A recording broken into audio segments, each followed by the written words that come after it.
microfone ligado, um desastre, desculpa aí.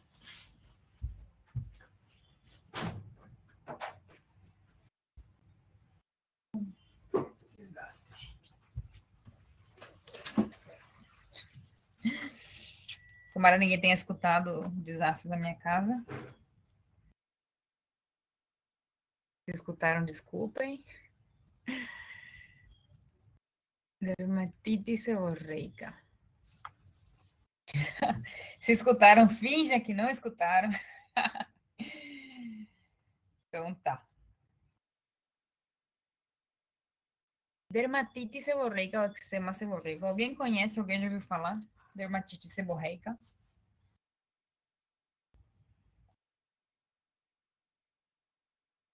Não.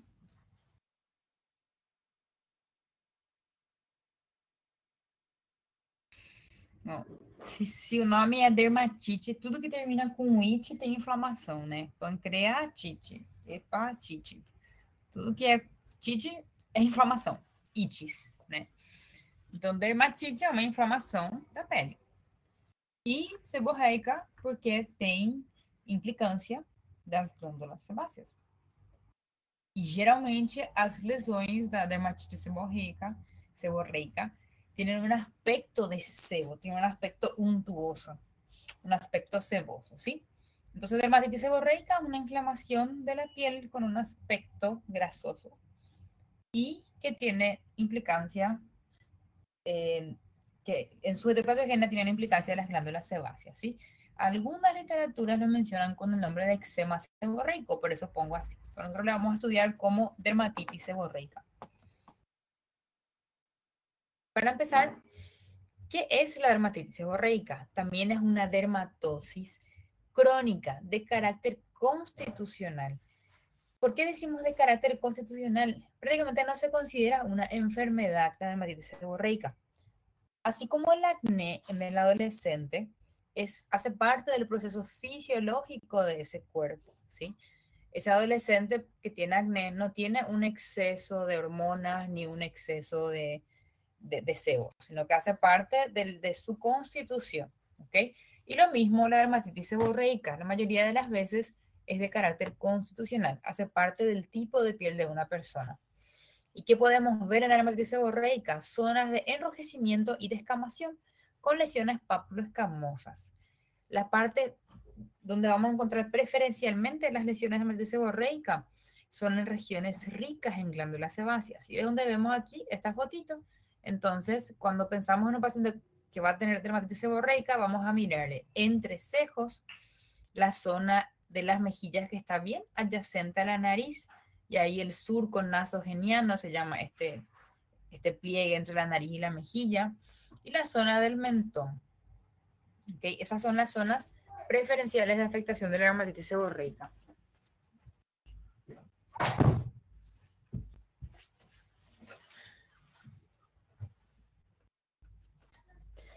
Es más frecuente en adultos entre la cuarta a la séptima década de la vida. Es muy frecuente y recurrente. El adulto que empieza a tener dermatitis seborreica generalmente lo tiene en forma duradera, no dura poco tiempo. 3 a 5% de la población en Estados Unidos está afectada, o sea, es muy amplia esa afectación.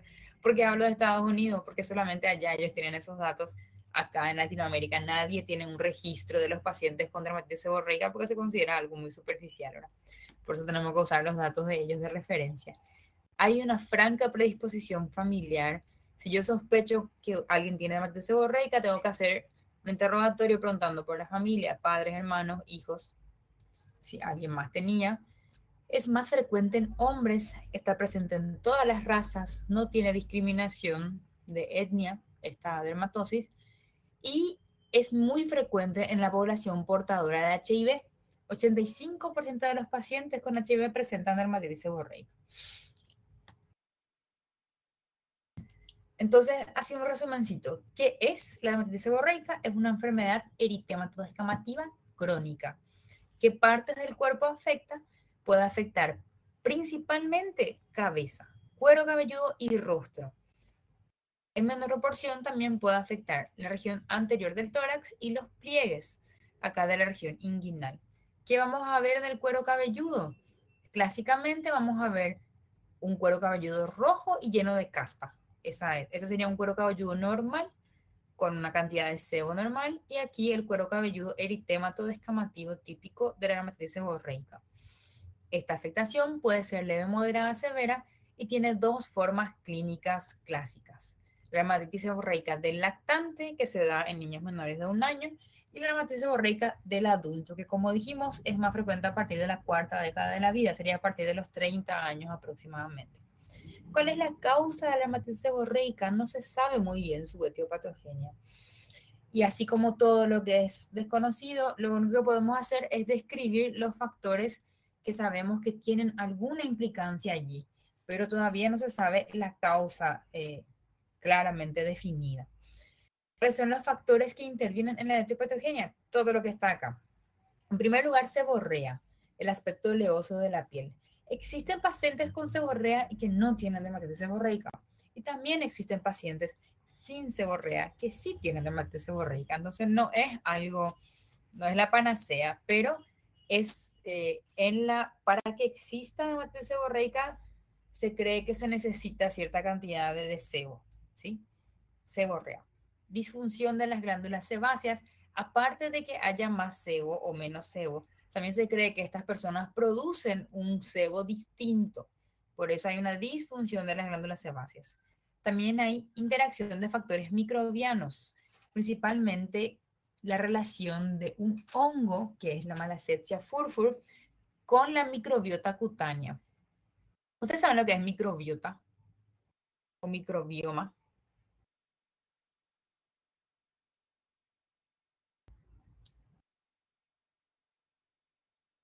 Se habla mucho de eso hoy día, ¿verdad? Seguramente que ya vieron en otras materias también. ¿Dónde está el mayor microbioma del cuerpo humano? ¿Cuál es la parte de nuestro cuerpo que alberga la mayor cantidad de bacterias? ¿En qué órgano? Conviven en nuestra piel, muy bien. Y también en dónde más? Colon, muy bien. Muy bien. Intestino, sistema digestivo, ¿verdad? Colon. Ahí en el colon está el mayor conjunto la mayor parte del microbioma humano. Pero el segundo órgano que alberga, o sea, el segundo lugar en tamaño de microbiota nuestra es la piel. O sea, la piel también tiene su microbiota.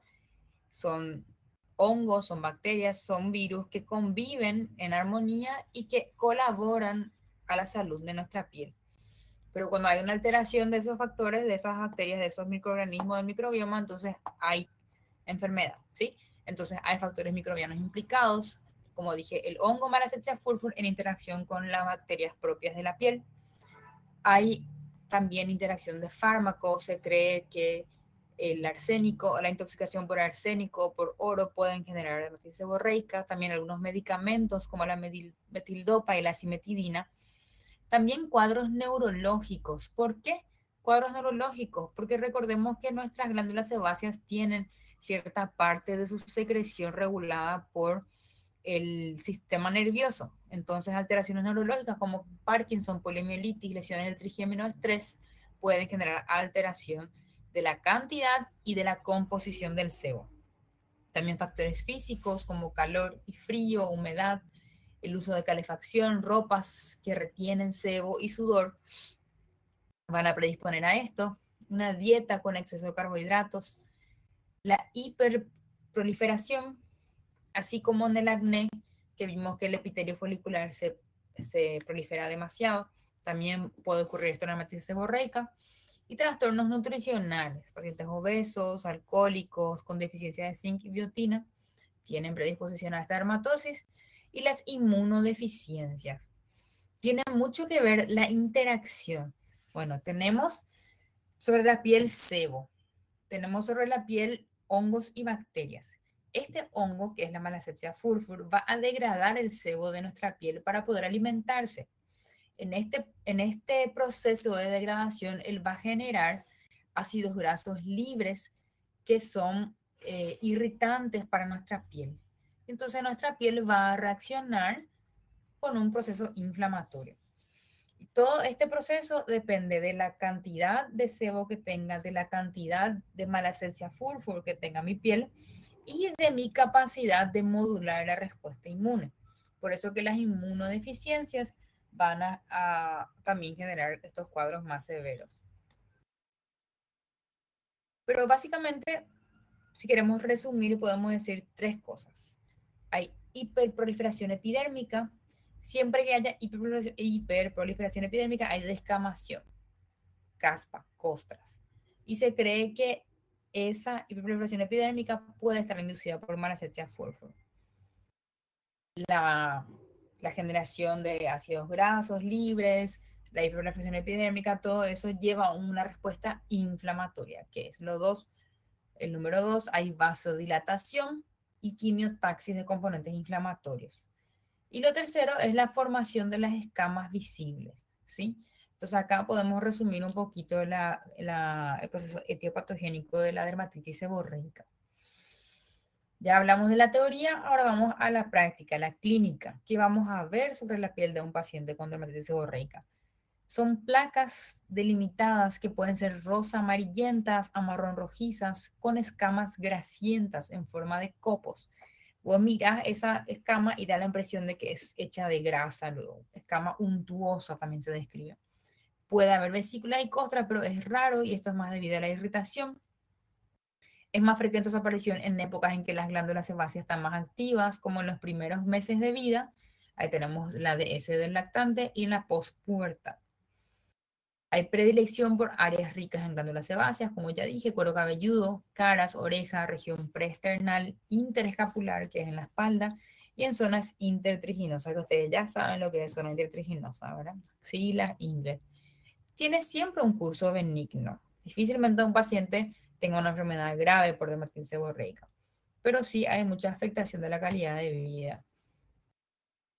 ¿Cuáles son las formas de presentación en un adulto?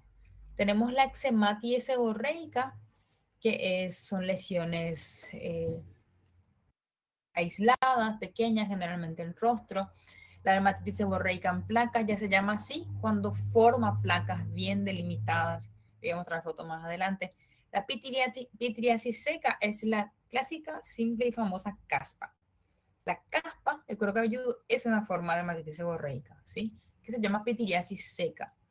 Está la pitiriasis esteatoide petaloide, que es aquella que afecta a la región preesternal, el pecho, y se llama petaloide porque dibuja como si fueran pétalos de rosa.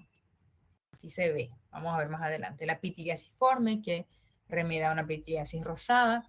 La otitis, la dermatitis seborreica, puede generar solamente eritema y descamación del pabellón auricular y del conducto auricular externo. Y la blefaritis, esto es más frecuente en niños, que sea una dermatitis seborreica manifestada con caspa en la pestaña. Esa es una blefaritis. La dermatitis seborreica del adulto clásicamente aparece en cuero cabelludo, en la cara. Esto sería una eczematis seborreica, ¿sí? Vieron que es bien difuso, ¿no? Hay placas bien delimitadas, pero está afectada esa zona que nosotros describimos. Lateral de la nariz, mejilla adyacente a la nariz y entrecejo. Esas son las áreas claves de la dermatitis seborreica. También puede estar afectada la parte central del tórax, que es la petaloide, zonas de intertrio, y puede llegar a ser eritrodérmica. ¿Alguien se recuerda qué es eritrodermia? ¿Alguien sabe decirme qué es eritrodermia? Hasta el cansancio le iba a preguntar eso.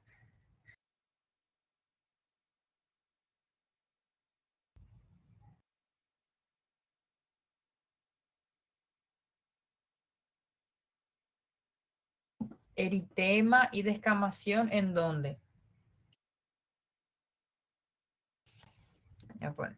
Eritrodermia es igual. Eritema, exactamente, general. Muy bien, Robert.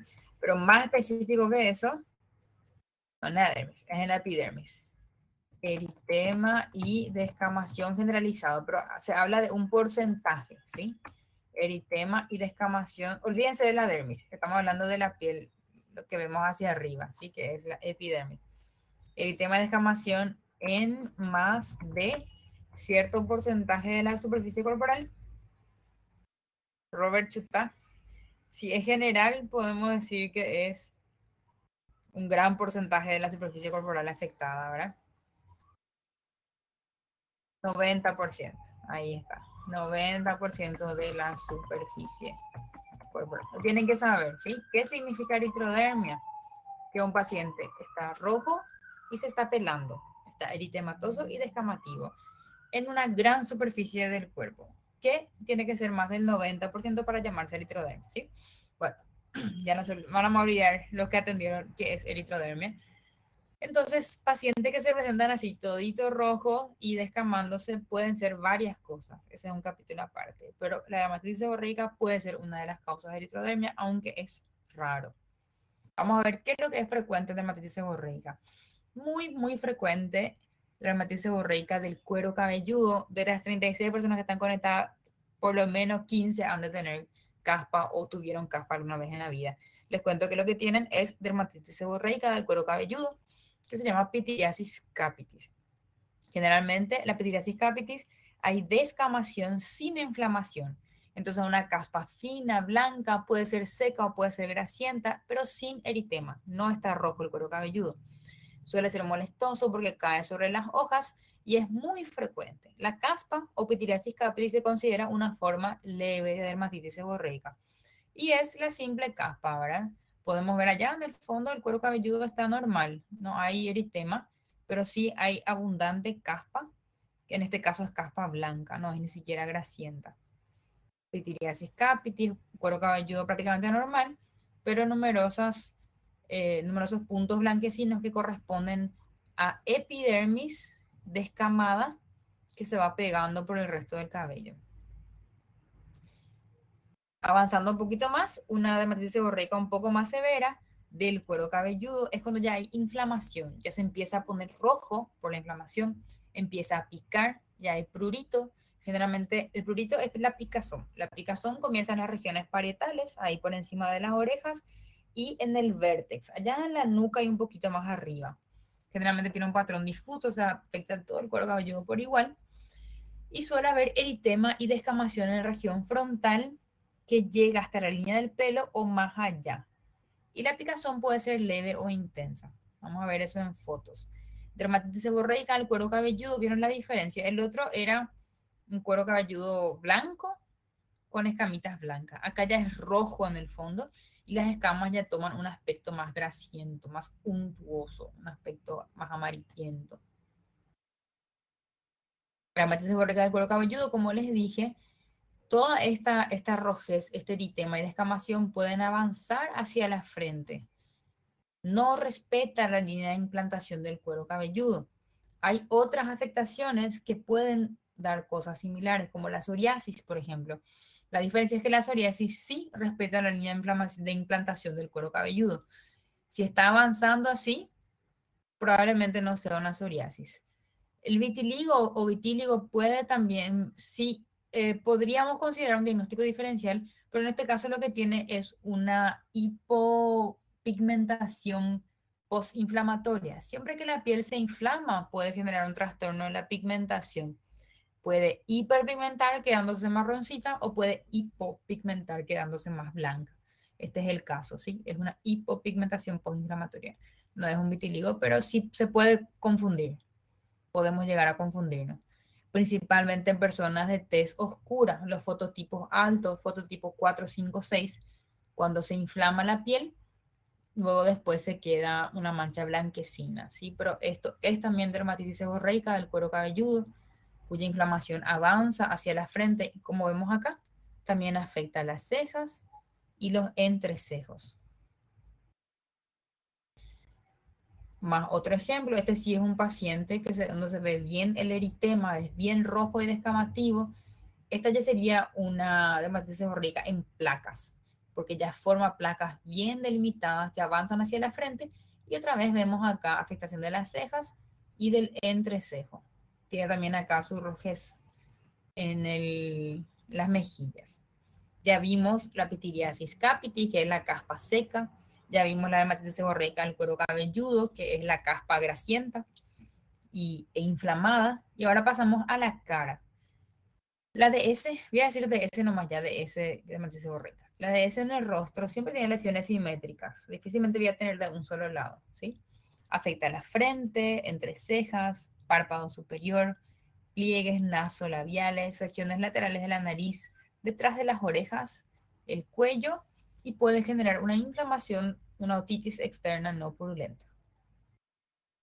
Acabo podemos ver, el paciente tiene eritema, descamación y también tiene hipopigmentación en toda la zona detrás de las orejas. Y acá podemos ver cómo se continúa hacia el frente también. Otro paciente con dermatitis seborreica, zona clásica de afectación de dermatitis seborreica, surco nasogeniano. Este surco siempre está afectado. Lateral de nariz, mejilla, surco. También a veces, porque no, el dorso de la nariz. Dermatitis seborreica difusa. Acá hay mucha inflamación. Esa inflamación genera resequedad. Acá el paciente ya tiene dolor tipo urente, ardor. Es muy incómodo, ¿sí? Eritema y descamación por DS en un adulto. Acá podemos ver ya prácticamente un eritema difuso y muchas descamaciones, escamas grasientas a nivel de las cejas y de entrecejos. Un poco más de lo que es la localización clásica de la DS en el adulto, nasogeniano, mejilla, nariz, retroauricular. Entonces, ¿qué aprenden de todas estas fotos? Si sospechas que tiene dermatitis seborreica, le vas a mirar cuero cabelludo, cejas, lateral de nariz y detrás de las orejas. Son los puntos clave, las zonas clave, ¿sí? Ya vimos cómo puede presentarse en el cuero cabelludo y en la cara. Ahora vamos bajando hacia el cuerpo. Áreas preesternales, parte del frente del tórax e interescapulares, que es donde se juntan las dos paletas en la espalda. Las lesiones pueden ser similares a las faciales o pueden ser más rosadas, más eritematosas, pueden estar agrupadas simulando el dibujo de pétalos de flor, por eso se llama petaloide, o pueden ser circinadas cuando tienen así un borde que parece de la tiña. Pueden estar presentes en áreas intertriginosas y asemejarse a una psoriasis inversa. De hecho, algunos casos de ese del adulto se parecen tanto a una psoriasis que se denomina, algunos autores describen una entidad aparte que se llama sebosoriasis, que sería como una mezcla de dermatitis seborreica con psoriasis. Acá tenemos la psoriasis petaloide. Este no parece tanto como pétalos, pero sí, estos tienen los bordes acá, que muy bien podríamos decir que esto es una tiña, ¿verdad? Tiene los bordes bien eritematosos, bien sobrelevados, el centro pálido, pero va dibujando como pétalos. ¿Y por qué yo voy a descartar una tiña acá? Porque este mismo paciente sí o sí va a tener su rostro también afectado. Entonces, eso me va a dar el diagnóstico diferencial. Mirando solo el pecho es muy difícil. Lo mismo acá. Es una gran placa eritematoso-descamativa de límites netos, bordes irregulares, circinados. Esto, mirándolo solo así, podríamos decir que es una tiña corporis.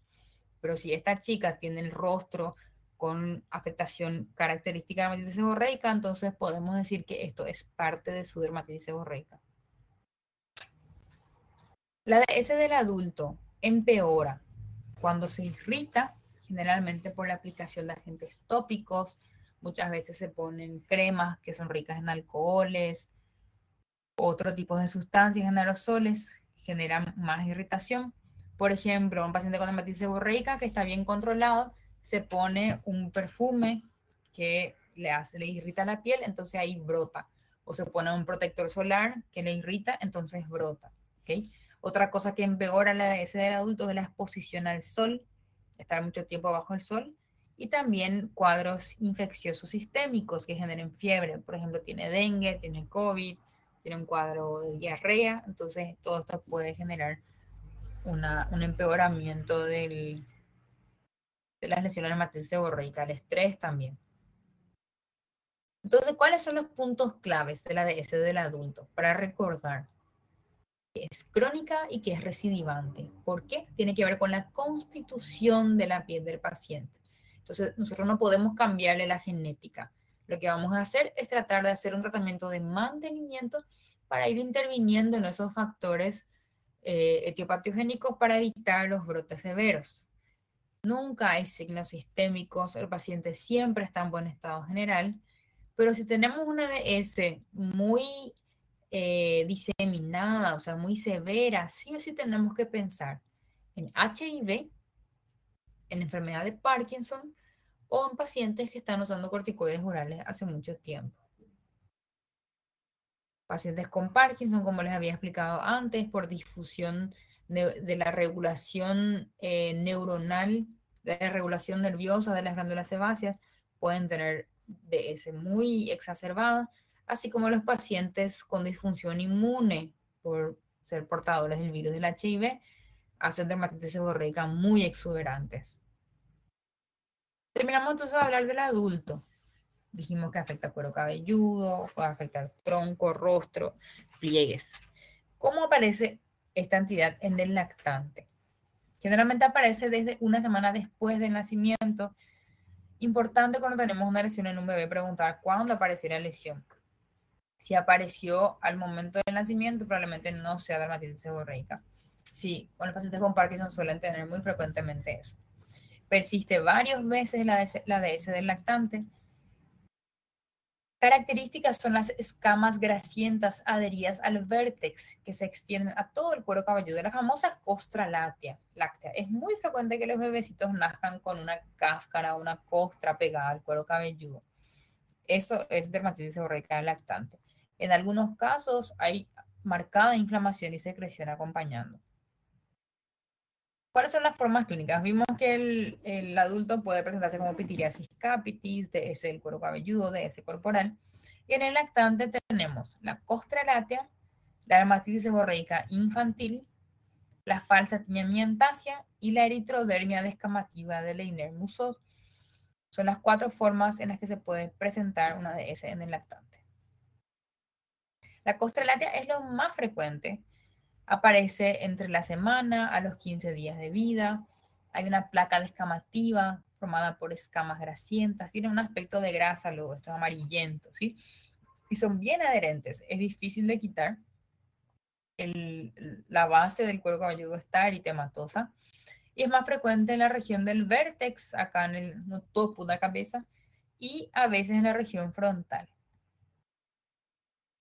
La dermatitis seborreica infantil inicia entre los 15 días a los 2 meses de vida y puede durar hasta el año y medio. Está formado por placas eritematosas, o sea, placas rojas, redondeadas o circinadas, de bordes bien definidos, aisladas o confluentes. También hay descamación amarillenta de aspecto grasiento. No hay síntomas generales ni prurito. Es más frecuente en cuero cabelludo, frente, pabellón auricular, detrás de las orejas, cejas, pliegues retroauriculares, nasogenianos y párpados y cuello. O sea, hasta acá es muy parecido a lo del adulto. Con la salvedad que en la DS infantil vamos a tener más frecuentemente afectación de pliegues.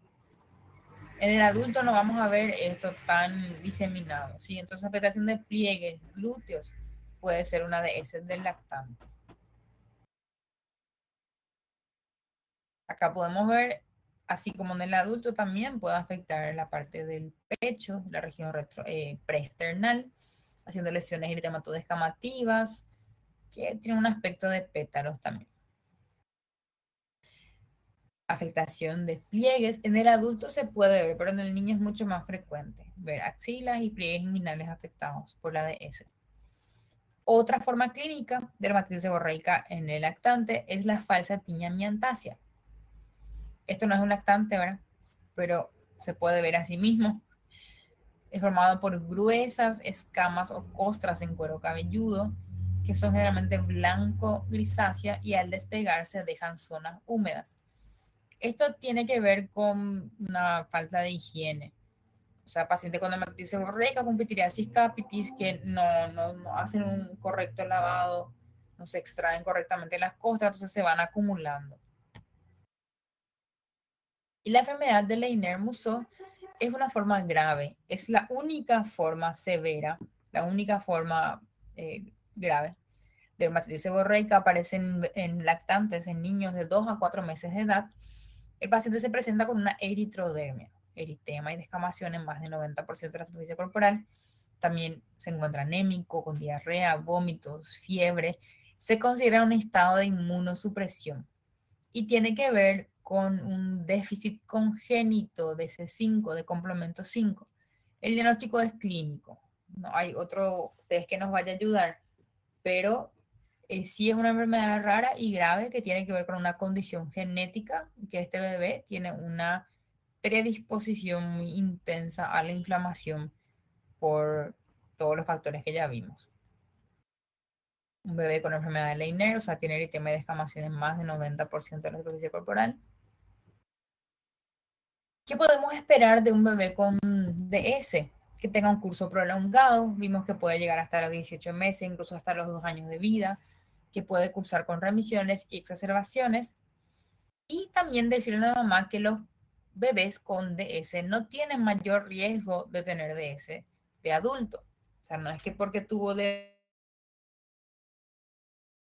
bebé, se ve, se cree y se sabe que la DS del lactante está asociado a la dermatitis atópica del adulto.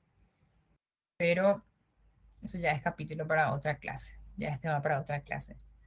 ¿Cómo hacemos el diagnóstico de la DS?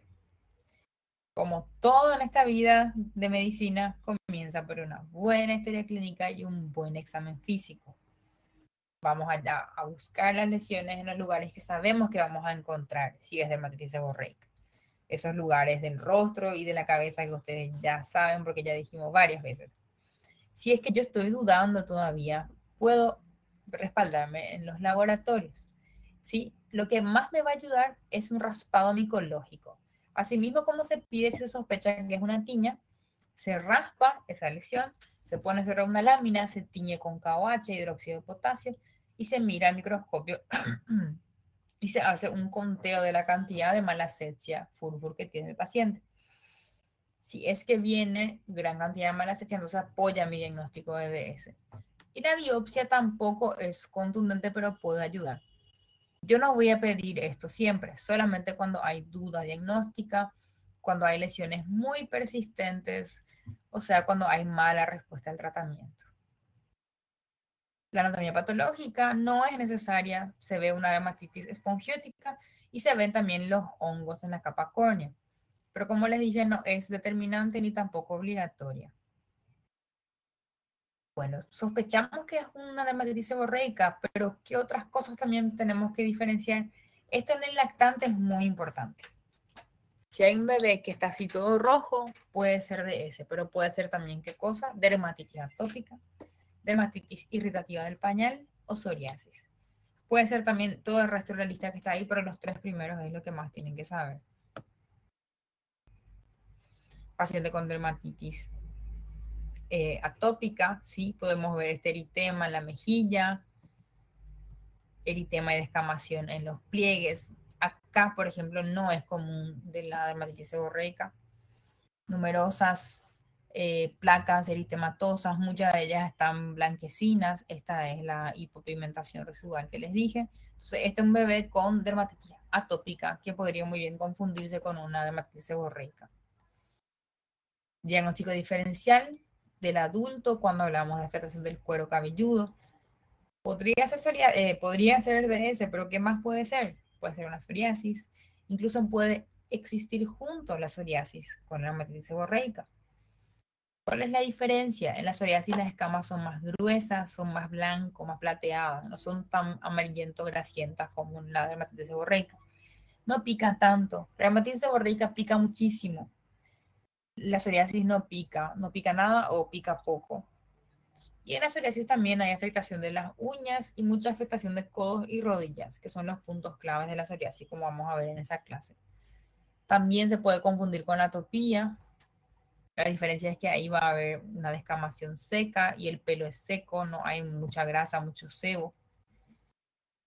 Y los adultos cuando tenemos ese rostro, puede ser rosácea o puede ser lupus también. Si vamos a ver la última clase de hoy es de rosácea, van a ver cómo es muy parecida la lesión de la dermatitis seborreica con la rosácea. Muchas veces a los dermatólogos nos cuesta hacer esta diferenciación.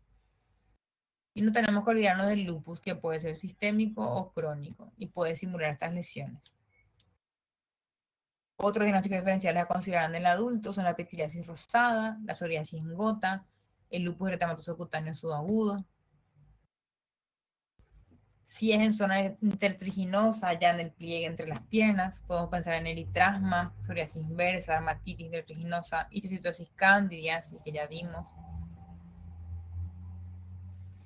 Y ahora llegamos al tratamiento de la ADS. Puede ser carencia de vitamina C en adultos. No específicamente, Juliana, no tenemos relación directa con eso. Cualquier trastorno inmunitario, pacientes que están inmunosuprimidos, que están trasplantados y reciben inmunosupresores, pacientes con alteración, con HIV, por ejemplo, sí, pero no existe una relación directa con la vitamina C. ¿Cómo tratamos al paciente con DS? Primero hay que explicarle que el objetivo es controlar su enfermedad, no curar. Y como en todo, empezamos escalando, ¿sí? El primer escalón, el segundo, y vamos subiendo de a poquito hasta alcanzar un patamar aceptable para el paciente. Entonces, eso, primero explicar que se controla, no se cura. Cuando ya decidimos empezar el tratamiento, ¿qué vamos a tener en cuenta? En primer lugar, el área afectada. Es diferente tratar a un paciente que solo tiene afectación del cuero cabelludo o un paciente que tiene todo el cuerpo afectado. El estado de inflamación, recuerden que existe la pitiliasis capitis, donde prácticamente no hay inflamación, y existe el eczema seborreico, que es muy inflamatorio. Y también tenemos que diferenciar si hay o no una infección secundaria sobreagregada. ¿Cuáles son los objetivos o los albos del tratamiento? En primer lugar, eliminar las escamas y las costras. Eso vamos a hacer con buenos jabones y generalmente jabones oleosos. También inhibir la colonización por levaduras, por los hongos. Esto vamos a hacer con antimicóticos. Disminuir el eritema y el prurito, podemos hacerlo con medicaciones orales o tópicas, generalmente corticoides, y controlar la infección secundaria. ¿Por qué dijimos ya 2 veces infección secundaria? Porque al picar, el paciente se rasca y al rascarse se infectan las lesiones. Entonces vamos a tener muchos pacientes con sobreinfección de la DS. Hay que explicarle que el tratamiento es a largo plazo, que él va a tener que usar su shampoo o su medicamento especial por lo menos una vez por semana de por vida. De repente sí es posible tomar un descanso, pero eventualmente va a tener recidivas, va a tener recaídas y va a necesitar retomar el tratamiento. ¿Cuáles son las variables que tenemos en cuenta para decidir el tratamiento? La edad, diferente a un lactante o un adulto, ya dijimos localización, extensión, y la fase de la enfermedad, si está en un brote o si está en un periodo de remisión. Hay que informar primero al paciente de que eso no va a ser curativo, sino va a ser para controlar. Hay que explicar las medidas generales, que tiene que evitar la exposición al sol, que tiene que saber que existen ciertas sustancias a las que su piel va a reaccionar y que no le conviene someterse a eso. Y también la tercera etapa es ya entrar con los fármacos contra la malacesia, contra la inflamación, contra la seborrea y contra la hiperkeratosis. Como lo anterior, también comienza el tratamiento con un buen lavado, de preferencia con un jabón no alcalino y sustancias limpiadoras no jabonosas, hidratantes no grasosos que pueden contener ictiol o queloamida, y actividades al aire libre siempre es bueno indicar este tipo de pacientes. Los queratolíticos, como ya dijimos antes, son aquellos que van a alisar la capa de queratina. Los que más usamos son el pitrinato de zinc. Este shampoo Head and Shoulders Clear for Men que se vende en el súper tiene pitrinato de zinc, pero tiene a 0,5%. No llega al 1%, por eso a veces funciona, pero es un poco insuficiente. Hay shampoos medicados que se venden en farmacia que sí llegan al 1 al 2%. El Coaltar, que es mucho más abrasivo, y el peróxido de benzoilo, que ya vimos que se usa en el acné, también se puede utilizar acá entre el 2 al 2,5%. Antiinflamatorios, corticoides tópicos de baja mediana potencia por corto tiempo, e inhibidores de la calcineurina tacrolimus podemos usar principalmente el tacrolimus cuando es rostro, porque es un poco complicado usar corticoides en rostro. sabemos que hay un hongo implicado acá, entonces vamos a usar antimicóticos. El que se usa de elección es el ketoconazol al 2%. Viene en forma de shampoo y viene en forma de crema. Es fungicida, es antiinflamatorio. Se usa 2 veces al día por 4 semanas. Algunas veces damos una dosis de ataque de 3 días seguidos, por ejemplo, 3 a 5 días seguidos, y luego un mantenimiento usando 2 veces a la semana, después una vez a la semana, hasta que el paciente pueda controlar mejor su afección. Una segunda opción sería el itraconazol vía oral.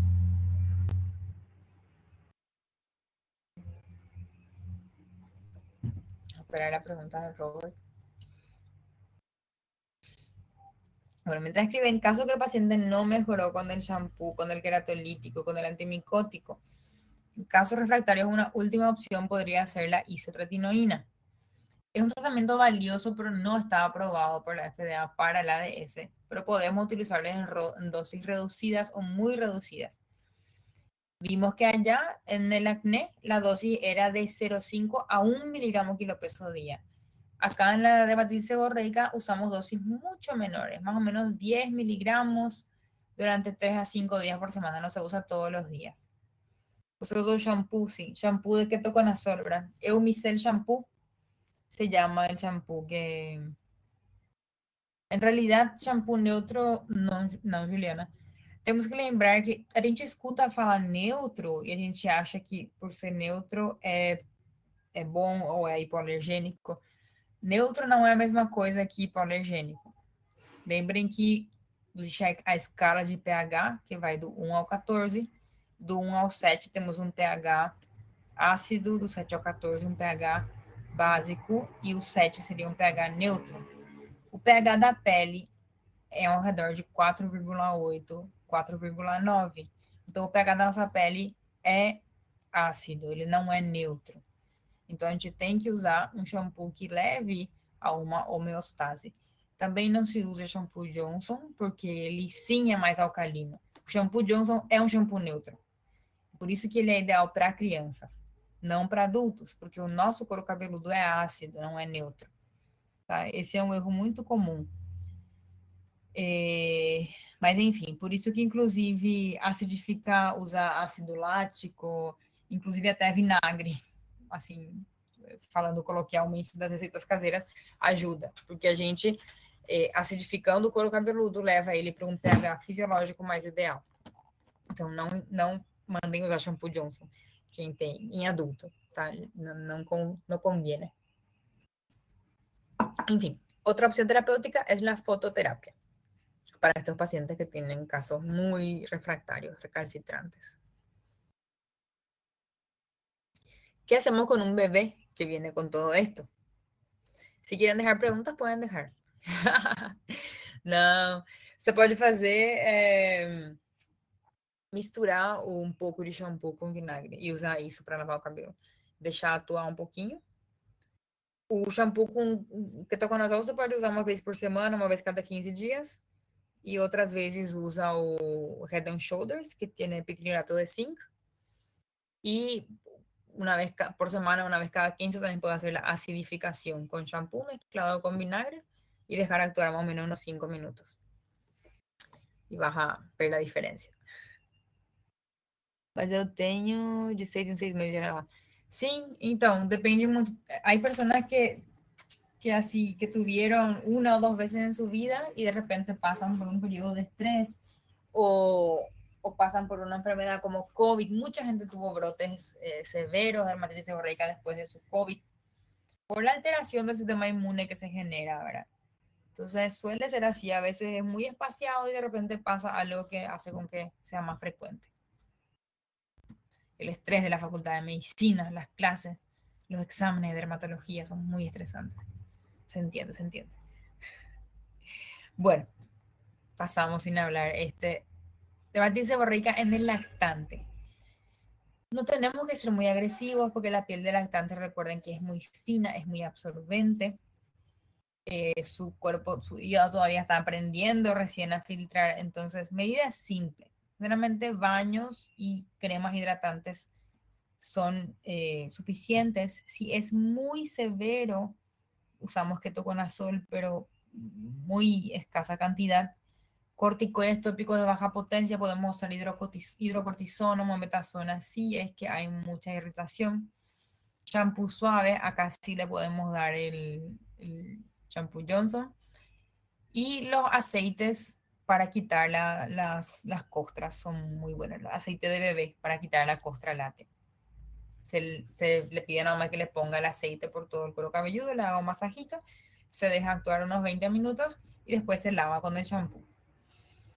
Emolientes son cremas hidratantes y queratolíticos como el ácido salicílico en aceite de oliva se puede usar en casos muy severos. Generalmente no usamos y son contraindicados luego menores de un año. Podemos usar solamente en mayores. El objetivo, entonces, otra vez hablando, ya vimos allá en aquel esquemita cuáles eran los objetivos y ahora entonces definimos. El primer objetivo era eliminar las escamas y las costras. ¿Cómo vamos a lograr eso? Con aceites, porque la grasa se disuelve en grasa, entonces uso aceite para liberar las escamas y luego uso queratolíticos, petinato de zinc o coaltar para retirar esas escamas.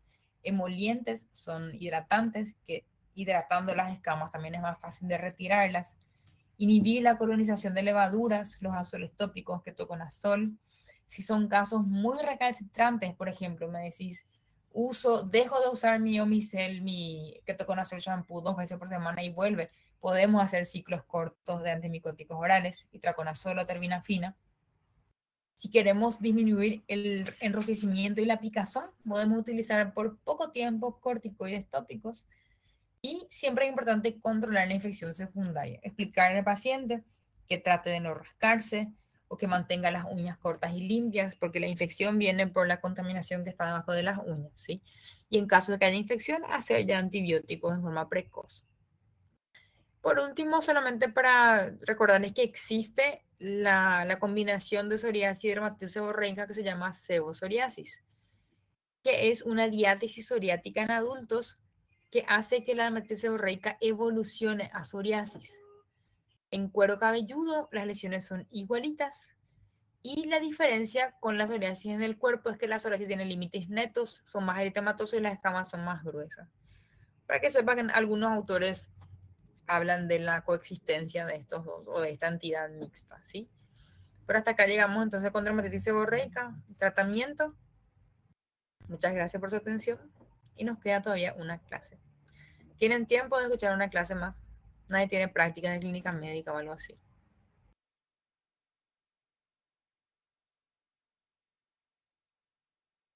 Vamos a dar la clase porque estamos atrasados ya en el contenido. Me encanta, súper. Bueno, la última clase que nos queda es de rosácea. Solo que yo necesito ir a venir 2 minutos. Si quieren dejarme algo en el chat,